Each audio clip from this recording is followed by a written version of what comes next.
What did you do in your off time, Dan? I built a flying DeLorean. What can I say? That's right, guys. It's completed. It's uh, it's ready for a test flight tomorrow. Mr. Fusion has been repainted and put back on there. All the tires are mounted, batteries in there. It needs a charge, but came out pretty good, man. I could not be happier. It looks good and it came out good. Well, let's talk about what I did here. All right, so as you can see, I glued the battery dead center in the middle of the car. That was the first step. That was how I proceeded from there.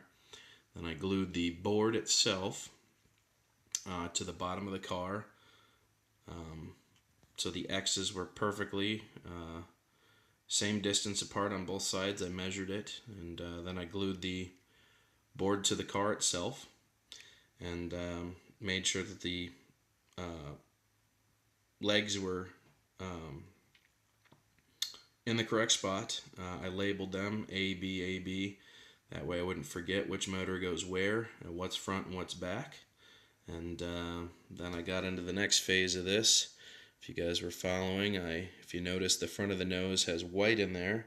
That is foam. Those are what I use for riser pads to measure and be able to set the wheelbase on there. Then I glued the wheelbase to the nose um, at the exact height that I wanted it at right there.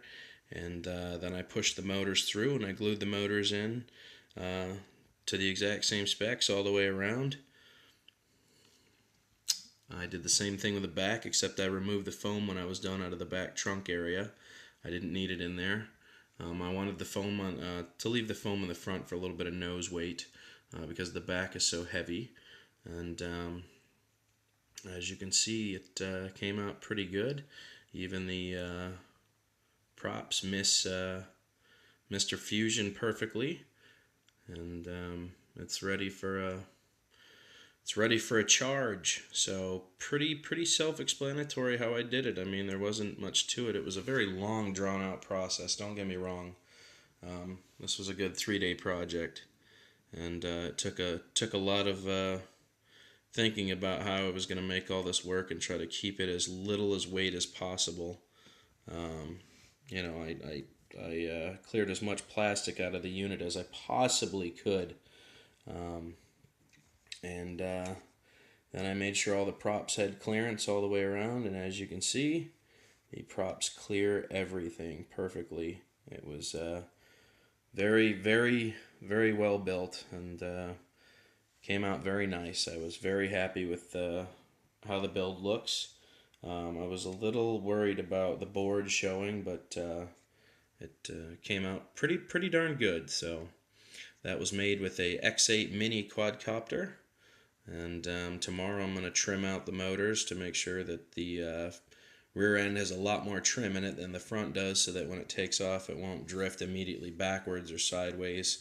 It's going to take a little time to get that set up. Also, I do have to have it at 3/4 throttle to get it to take off and maneuver, so I doubt the battery life is going to be extremely amazing. Probably only about a minute and a half flights because of its weight. Weighs a lot more than the original quad, but I will tell you this, it does fly.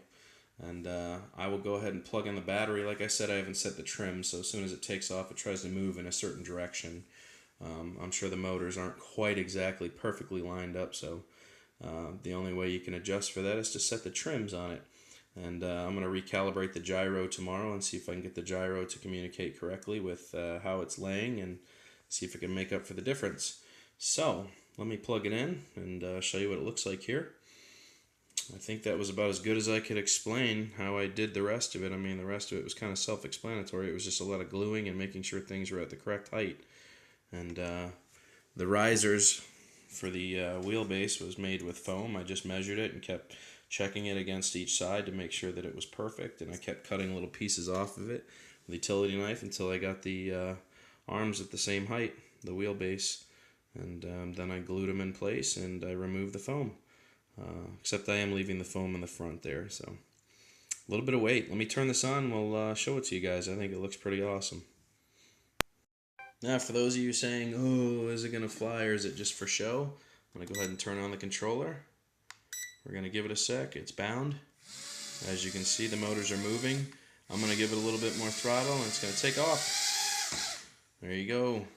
Does it move? Yes, it flies. As you can see, the trims are way off. I'm going to have to adjust all the trims tomorrow, and the battery needs to be charged. It has not been charged since I got it. And I think on a full battery it'll fly even easier. But it does take off. It does gain some altitude. Running it into things already. But as you guys can see, with some throttle, it definitely flies. So, all right. Tomorrow's the big test. We're going to see if we can get it to cruise around, or if it's still going to be too much weight, because it doesn't take off until about 3/4 throttle, but it does take off. So I think at full throttle we can actually gain some height, and I think on a full battery I think we can actually get a flight out of it. So it'll be fun. I'm glad it takes off and it moves. I'm glad it does things. I was a little worried that it wasn't going to do anything, but that is totally out of my mind now. I know that it does. I'm going to break the motors in tomorrow because they're brand new. We're going to let them run 2 batteries on idle and make sure they're broken in real good. And then we'll go from there. That's it, guys. Miniature flying DeLorean. Compliments of Mr. Daniel. Hope you guys enjoyed. And talk to you later, man. Drone worship, and I'm out. I think this is a one of a kind. I've seen some very large DeLoreans. I've never seen a micro.